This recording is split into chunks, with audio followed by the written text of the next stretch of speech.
टाळ्यांमध्ये कंजूसी करू नका. आपल्या अमित सरांनी आपल्या जो नाश्ता असेल, जेवण असेल, ज्या आर्टिस्ट लोकांची परवानगी असेल त्याच्यात कंजूसी केलेली नाही आणि करत नाही. पण टाळ्या अजून एकदा जोरात झाल्या पाहिजे, त्याच्यात आपण स्वतःही आहोत. ओके, धन्यवाद.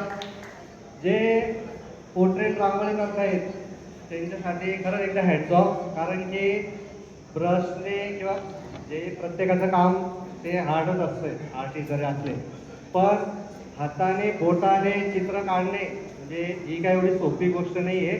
खूप पेशन्सचं काम आहे. खूप सुंदर काम चालू आहे.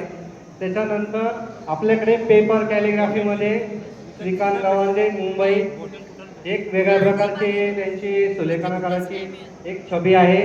नंतर तेजस लोखंडे डॉक्टर, ते मोडी लिपीमध्ये त्यांचा अभ्यास झालेला आहे. ते सर्टिफाईड मोडीचे एक शिक्षक आहे. त्यांची कामाची वेगळी एक छबी आहे. त्यानंतर श्रीकांत वाघमारे जळगाव, त्यांची कामाची स्टाईल वेगळी आहे. नंतर हेमंत गरज सर, त्याचं विचारायचं नाही, त्यांचं काम तर अप्रतिमच असतं. हो, तर सरांचं पण का डेमॉन्स्ट्रेशन मागच्या वर्षी सारखा छान होईलच 100%. त्याच्यानंतर एक वेगळं असं सुलेखन जर तुम्हाला बघायचं असेल आज, तर श्रीराम मोहिते सर जे मुंबईचे आहेत.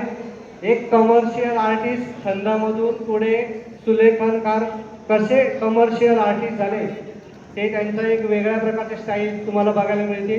फक्त अक्षर लिहिणे किंवा गिरवणे, एक त्याच्यातून पेपरच्या पुढे अक्षरांच्या पुढे जाऊन कसं काम करता येईल कमर्शियल लेवलला, असं एक काम त्यांनी केलेलं आहे आणि आपल्याला ते गायडन्स 100% करते.